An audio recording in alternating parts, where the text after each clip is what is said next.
Good morning, afternoon, evening, or depending when you're watching this, or if you live in the Arctic Circle, good evening, because that's all you guys have. Welcome to a Brit Does Baseball Does podcast, Rounders Roundup. For once, all three of us are on here, so I'm joined by Cal and Dan. How are you guys doing? Yeah, good. It's a beautiful Thursday evening. I'm full of chicken and mashed potatoes. I'm having a good time. How are you? I'm all No, good. I'm all good. I was waiting for Dan to answer. I was gonna say I'd be doing a little better with some chicken and mashed potatoes, but yeah, all good. Nice. Well, I haven't had chicken and mashed potatoes either, so Cal, you've got one up on us both. Let's go. And unfortunately, this Rounders Roundup, because the Giants have been one of the more interesting teams in the last week, you've got a couple of segments coming your way. But we're going to start with Dan. Dan, your New York Mets had a good rotation for most of the year, but it's gone a bit downhill since the All-Star break, I think. Yeah, bullpen woes. Crazy bringing in Gregory Soto from the Orioles wasn't going to clear it all up. But actually, Soto's been fine. If I'm going to call out a player right now and just pin it all on one guy, which is completely unfair, but I'm going to do it anyway. Trade for Ryan Stanek. Hasn't quite been the closer we wanted. Addition to that, Kodai Senga on the starting side. Forget the bullpen. That's going to be a topic to come up, I'm sure, but I'm not sure if he belongs in AAA right now or the majors or the bullpen. Hitting wise, I really can't complain about the offense. You know, obviously you'd expect more with runners in scoring position. Brandon Nimmo, Pete Alonso got hot again recently. Juan Soto. I mean, Lindor's always consistent. And now Brett Beatty and Vientos are getting the bats going. I'm actually pretty optimistic offensively. The pitching really, really worries me. Phillies picked up Walker Buehler, we talked about, which isn't that big, but it is a move. Right now, the pitching side of the Mets is kind of trending down. I think Clay Holmes has been, consistent enough. He's been fine on the starting side. Peterson started off amazing, been real bad of late, but sample size, I think we'll be okay with that ERA still under 4. I'm nervous. Nerve meter, I'd say probably an 8. But as a Mets fan, I'm used to this. Fair enough. I was going to say Juan. I keep saying Juan. It's Juan. Juan Soto has seemed to. I think he's the first player in MLB history to hit more than 30 runs for 3 different teams in 3 consecutive years, with the Yankees, and before that he was with the Padres. So yeah. Nice little tidbit. 37 home runs, 27 stolen bases. Obviously the average is 259, but among them will be averages are down. He's having a spectacular season. Don't listen to Yankees fans. No, I try not to. You traded for Ryan Helsley as well sorry for throwing Stanek under the bus. That's who I meant. Oh, sorry, I thought you meant Stanek. I lost. We had Stanek. Yeah, he's fine. He's a great guy. Great flow. Great hair. Love it, Ryan. Sorry. Ryan Helsley. Yeah. Terrible. Atrocious. Get him out of here. Send him back to St. Louis permanently. Yeah. How's Tyler Rogers getting on? Solid. I mean, I need to pull up his stats real quick. But from what I've seen, anecdotal, he's a solid closer with a great sidearm. And of course, I can't find him here. Anyway, no, he's been fantastic. Here we go, McGill. Or no, it's McGill. The point I want to talk on was Nolan McLean, the AAA guy we brought up. He's actually a quarterback at Oklahoma State in college, so big brain guy, high football IQ. But no, he has come in and been one of our best starting pitchers.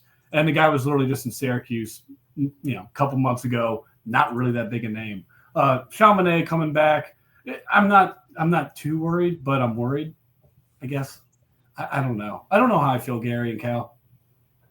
Yeah, I mean, just to sum it up, I think Helsley had a 3 ERA when he was with the Cardinals, and that's now at 11.5 with the Mets, which is impressive. And that's the closer.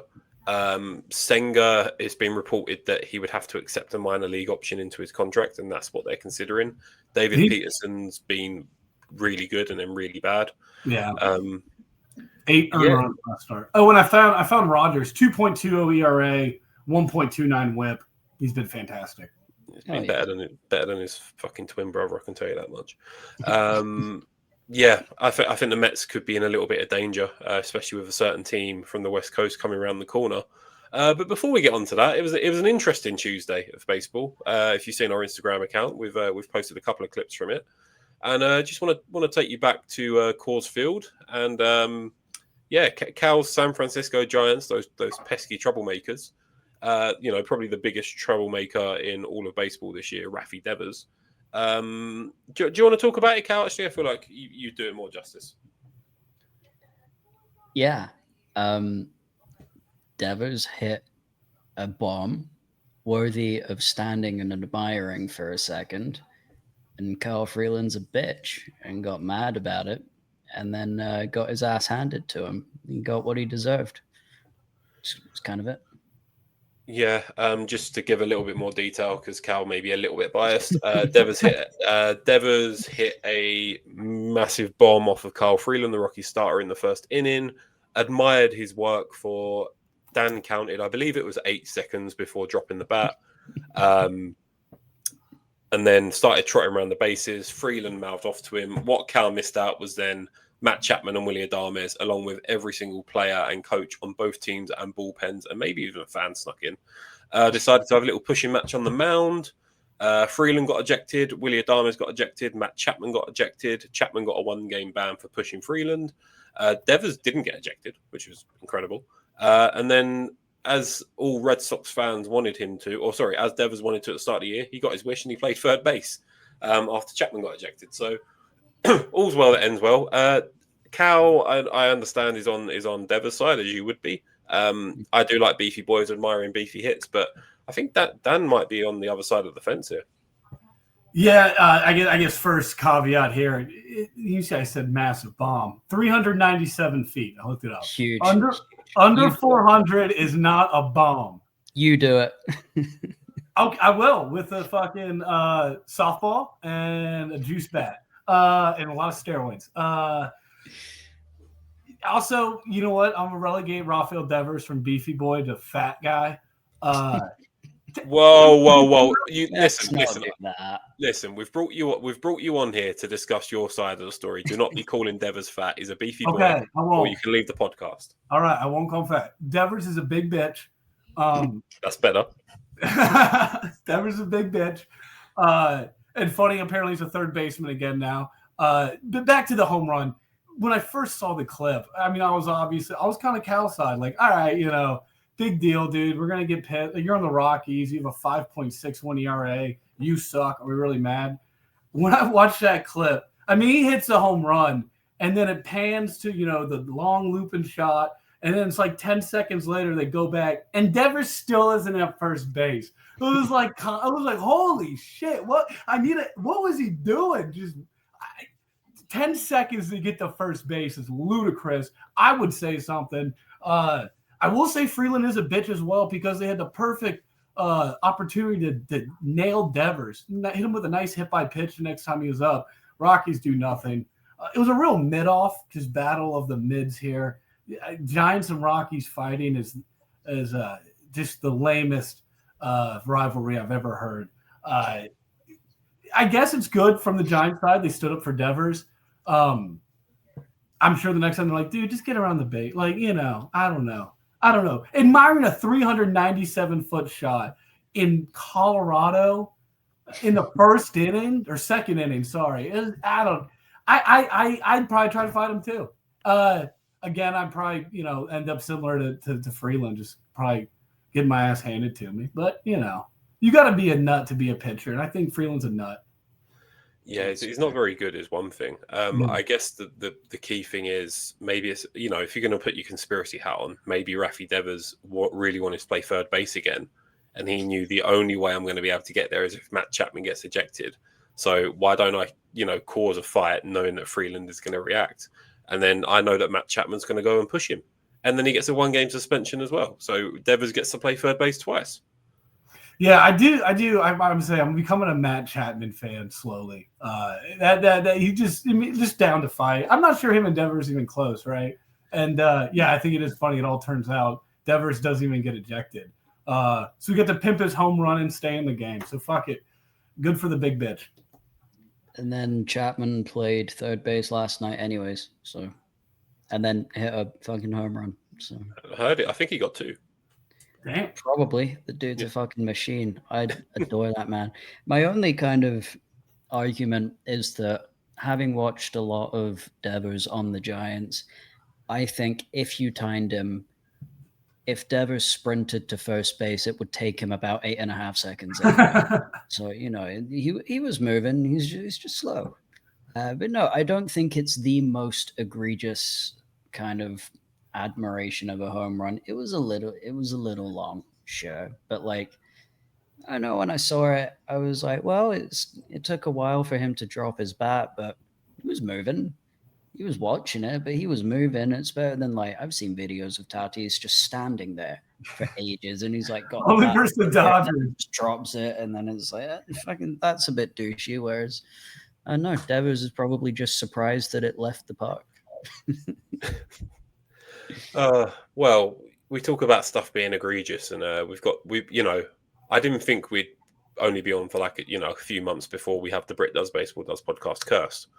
But sort of 4 or 5 months into the show, here we are. And it seems to be everyone we talk about, either in a good light or a bad light, turns it around or becomes shit. I don't know. Key one being the Tampa Bay Rays. But a couple of weeks ago, Cal was quoted talking about Drew Gilbert by saying he's batting like less than 100 and, give someone else a chance out there. Cal, do you want to tell us what Drew Gilbert's been doing since you said that? Yeah, getting choked by Chapman. I don't know if you guys have seen this picture, but it's after Gilbert's hit a home run and he's like celebrating and he looks like, that one video of Maradona at the World Cup just before they tested him for drugs and he like grabs the camera and his like eyes are like the size of fucking dinner plates. He looks like that and Chapman's like choking him, telling him to calm down. It's been electric. He's been fantastic. My issue wasn't so much him playing, it's just that the Giants felt directionless and giving him the everyday role rather than someone like Luis Matos, who, is running out of minor league options. It just feels like if you were going to lean into the youth that could be starting for you next season when you've got a few more options for Gilbert. But, Matos has been playing as well. Jung-Hoo Lee's kind of been on the bench a little bit more, been given a little bit more rest. And I think the feeling is that he may not be a center fielder after all.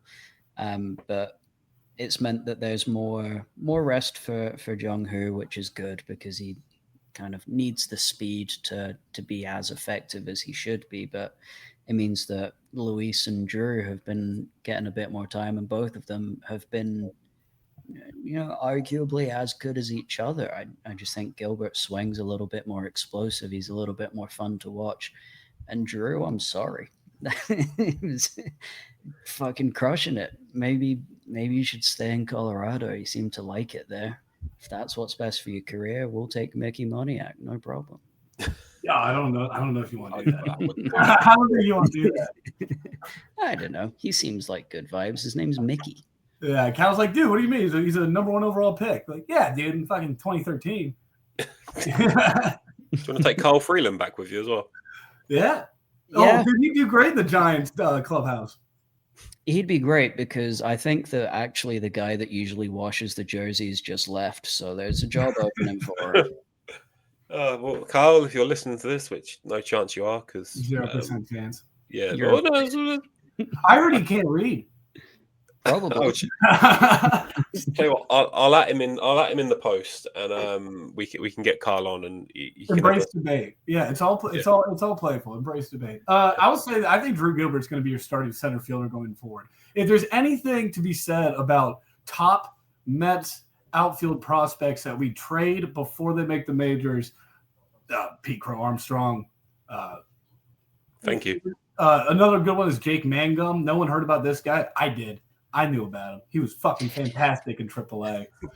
Ends up on the Rays. Everyone's like, who is this guy? Never heard of this guy. He's doing it all. I'm like, fucking 44 Mangum, dude. I remember you, Jake. I see a lot for Drew Gilbert. I did not think he was this good. He was batting 233 in AAA, but he has all the tools, right?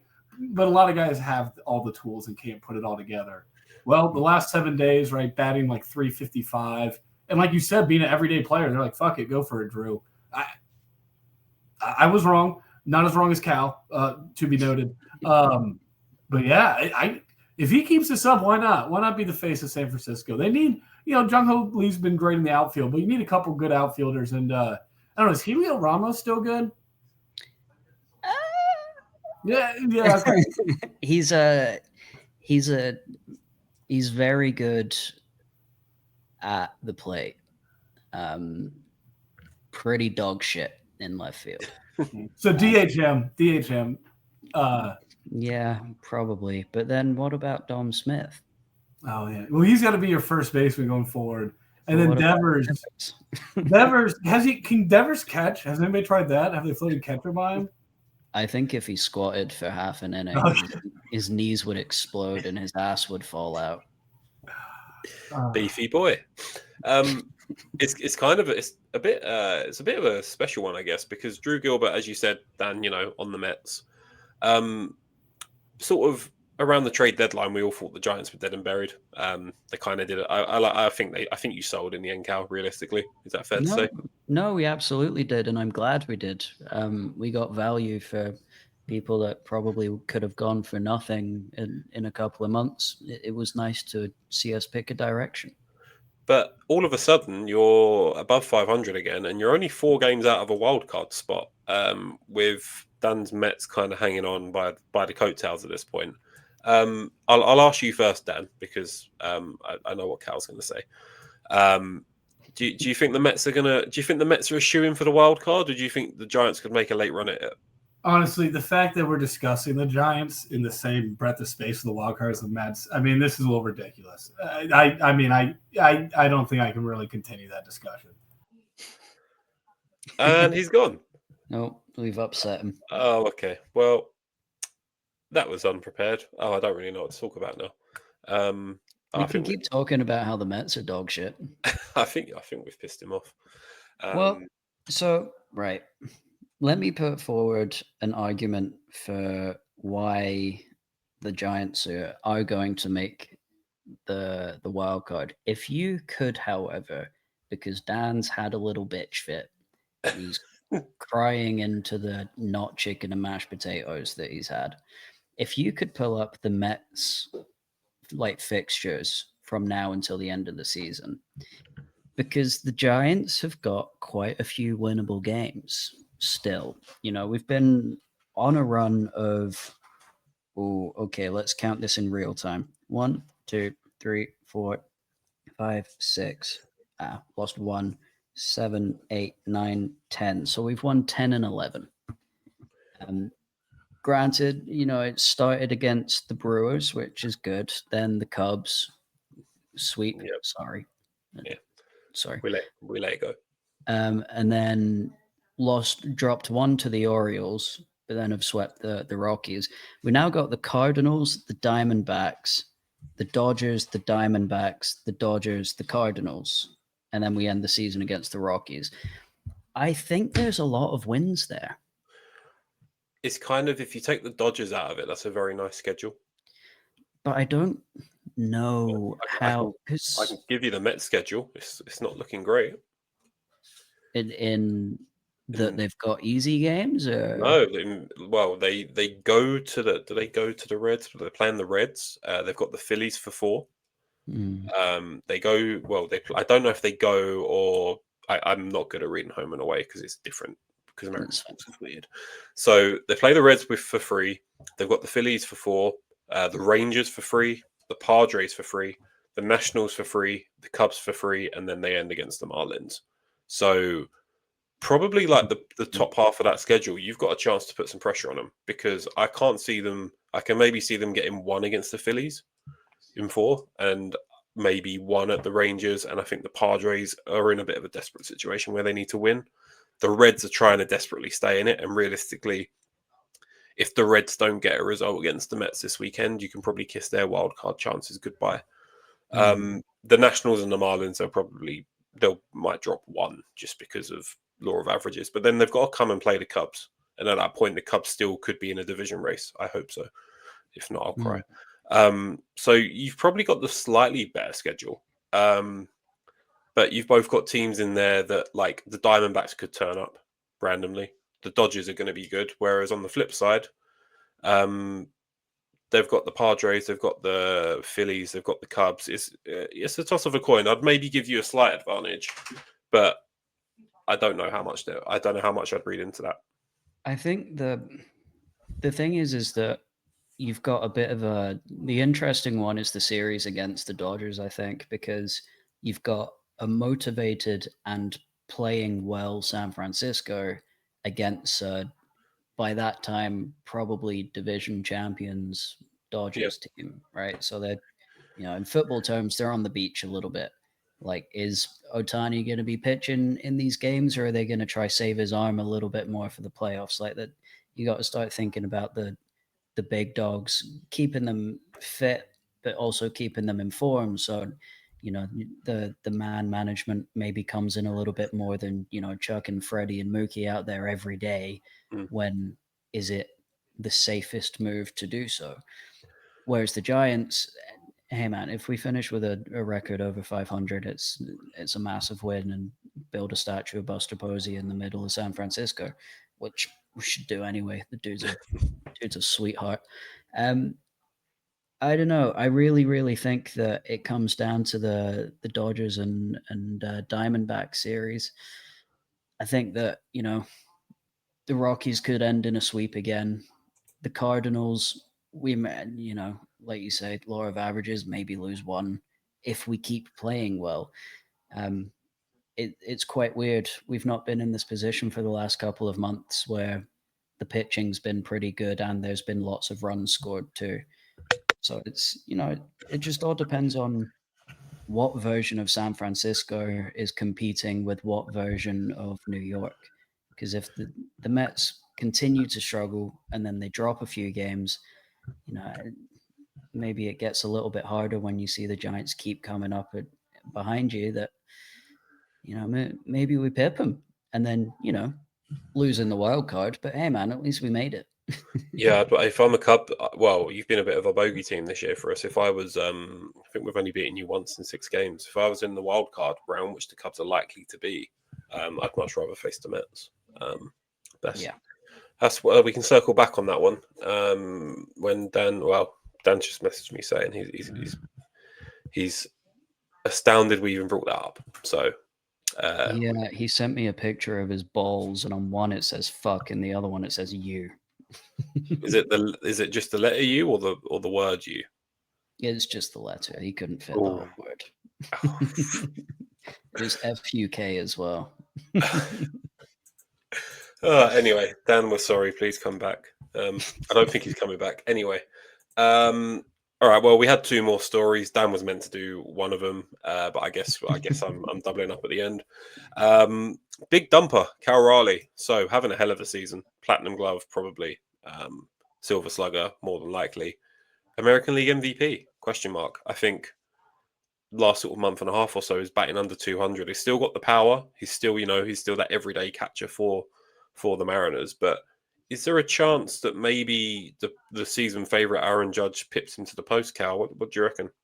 Nah, I don't think that should happen at all. I'd rather see George Springer be more in this conversation than Aaron Judge at this point. George Springer's putting up stupid numbers just now, but I think if it should go to anyone, it should be Cal. It wouldn't surprise me if it's fucking Judge wins everything, bastard. But, I think even though he's having a bit of a fall off, he's still producing, whereas Aaron Judge fully disappears when he disappears. Yeah, I mean, just to compare their stats, Judge has obviously had a bit of time on the injured list. So Raleigh's got that going for him. He hasn't been injured. Raleigh's got 51 home runs to Aaron Judge's 43. 109 RBIs for Raleigh compared to 97. The RBIs for Judge. The one that obviously means the most, 14 stolen bases for the big dumper. In his career, he's got 21 in his career, so he's got 2/3 of his stolen bases this year. And Austin Judge only has 9.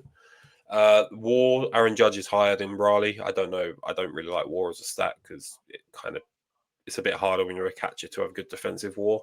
I think it's really the average. So Aaron Judge is batting 3.23, whereas Riley's batting 2.42. So it's almost 100 points in the average. The OPS as well, Judge has got a higher, over 1100 compared to Riley at 930. So I think it's a bit closer than we thought. I think you asked me a month ago, I'll tell you to fuck off. Riley's big dumper king. But there could be a question mark there. Let us know what you think in the comments. For any of you that fancy commenting on an Instagram post, it means a lot, and I have a bit of fun with the responses. It could be a tough one to call. I think National League MVP, unfortunately, is only going to be going one way. And we won't. Willie Adames, exactly. Maybe Carl Freeland, just for the fun. Him and Devers can fight out. Just to embarrass him. Just like, yeah, good job. Now what? Give him the Cy Young, or the opposite of the Cy Young. Our last story. I'm glad. Well, yeah, Cy Young. That's pretty low hanging fruit there, but yeah, good one. Our final story, which Dan was meant to cover. So excuse me if I get this wrong. Talking about pitchers that have been a bit of a bitch potentially. Astros, shock. Framber Valdez again on Tuesday night was entertaining. You had the Cubs won first and foremost, which is the most important thing in the world. But you had the Rockies and Giants have a street fight, and wasn't really a street fight. Chapman just pushed the pitcher and got a 1-game suspension. It was a bit soft. You might as well punch. Suspended. Yeah, peeled it and won. Yeah, fucking. Anyway, well done, Rob Manfred. I'm not out here saying Chapman should have been suspended. I'm just saying bit of a pointless exercise. Framber Valdez was pitching against the Yankees. Was pitching okay. He'd given up 2 runs in 5 innings or 4 innings, and in the 5th inning, he'd made it to bases loaded. Congratulations! And I think it was Trent Grisham at the plate. A dangerous power hitter, who's surprisingly has 29 home runs this year, which is found that a bit weird when I looked it up. The catcher, I can't remember his first name. His last name's Salazar, though. So Salazar. Framber was going for the pitch in the wind-up. So you could see Salazar not happy with it. So he made this hand signal, which for those of you that are not watching, I don't know why I'm showing, because we'll put this out on Apple Podcasts and there's no fucking video. He made like a hand motion to be like, step off, I'm not happy with the pitch. Valdez ignored him, put a fastball middle, and Trent Grisham took him for a slam. So it went from 2-0 to 6-0. Didn't really think much of it other than maybe you should listen to your catcher. Anyway, next at bat against Giancarlo Stanton. First pitch was up and away. Second pitch, bit of a weird one. Valdez basically drilled Salazar, his own player, in the chest. I think obviously Salazar's maybe called for a breaking ball or a ball outside, and Valdez has gone, no, I'm just going to throw one right down the middle to your chest plate. So he gets hit. Salazar gets up and doesn't look happy, as if like, what the fuck. Valdez just turns around and the camera zooms in on his face and he's scowling as if to be like, yeah, fuck it, I meant to do that. Came out after the fact that apparently there was a mix-up with the pitch com or something, and Salazar had called for something and Valdez has misinterpreted it. I don't know if I believe that. I think Valdez is being a bitch. Callum, any differing views, or are you in the same camp as me? My favorite part of it is Stanton or Volpe. Fucking one of them. Oh, it's Volpe. Sorry, it is Volpe. Yeah. And either way, Volpe taking a 93-mile-an-hour fastball down the middle. That was maybe the best bit about it. But no, I watched Eric Sim did quite a decent video on it, where he kind of breaks down the claims of like, it was really loud in there, like we had pitch com issues, but it was the least attended game of the series. Like the rest of the games had 35,000. This game had, only 30,000 people there. You could see it as, giving up a grand slam and then getting it wrong and turning around just being frustrated. Like you can't really tell what he's thinking, but Valdez turns around and he's just pissed. He's not happy. it could be he's turned around and he's like, right, okay, I've got my revenge now. Let's get back to it. Or it could be, for fuck's sake. I couldn't hear it. I didn't know what was going on, so I just threw a fastball. And for some reason, he's expecting that. What was more impressive to me was that he somehow managed to like hit his own catcher. I thought that was quite impressive. That the dude's whole job is to catch it, and then he seems like he kind of chooses not to. But I guess balls break so fast and so late that maybe it was a bit confusing. I don't know. I felt like it was avoidable if Salazar is not relying so much on what he's been told, and is catches what's in front of him, and also if Volpe swings the bat. Yeah, why well, it's all you Volpe's taking fault. that pitch? Yeah, probably it's all Volpe's fault. It is. It somehow it'll always be the Yankees' fault. Yeah, well, particularly their shortstop who can't throw. Yeah, I think Valdez is a little bitch for that. I've got to stay neutral on the old Instagram for fans of all teams, but on the podcast I can say what I want to an extent. Don't want to get cancelled for stupid stuff. And I think Valdez drilled him, meant it. I think he's probably had a chat with Salazar, and maybe the managers come down and be like, hey, like, we know you've done it. You need to come out and stick to the same story for the clubhouse. I feel a bit bad for the catcher. He's not done anything wrong other than not catch a ball that was to his chest. But Valdez, it's your free agent year. Like, this is his last year with the Astros, and he's looking for a free agent deal. If I'm a manager or a director of baseball operations or baseball king, whatever you want to call the general managers, and I'm looking at that, do I really want that in my clubhouse? Nah, now's a bad time to go Devers mode. You don't want to. Yeah. If you're trying to convince people why they should give you, like, he's gonna want hundreds of millions of dollars. You don't have to lie about who you are, but you don't have to show the whole truth. Yeah. Speaking of the truth, unfortunately, it's the end of this podcast.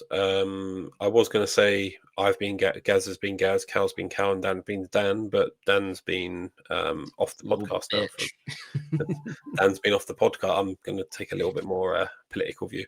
Dan's been off the podcast for 10 to 15 minutes, and we don't know if he's going to return. So this could be the last ever Rounders Roundup. Potentially, I doubt it. Probably not, but probably not. We're still here. Yeah, that's true. You could just be one of us as well. We could just do like a news anchor and just read out the headlines. I just feel like it'd be very Cubs or Giants based. Well, in your case, it would just be all Giants. Be like, oh, Cam Wise and Hunt has ordered McDonald's rather than KFC or something. Which is big because that, you need the grease for the slider. Yeah, naturally to put it all on. It's all right. Volpe will still take the ball middle. On that note, we're going to end it there. I've been Gary. Cal's been Cal. Dan's been somewhere.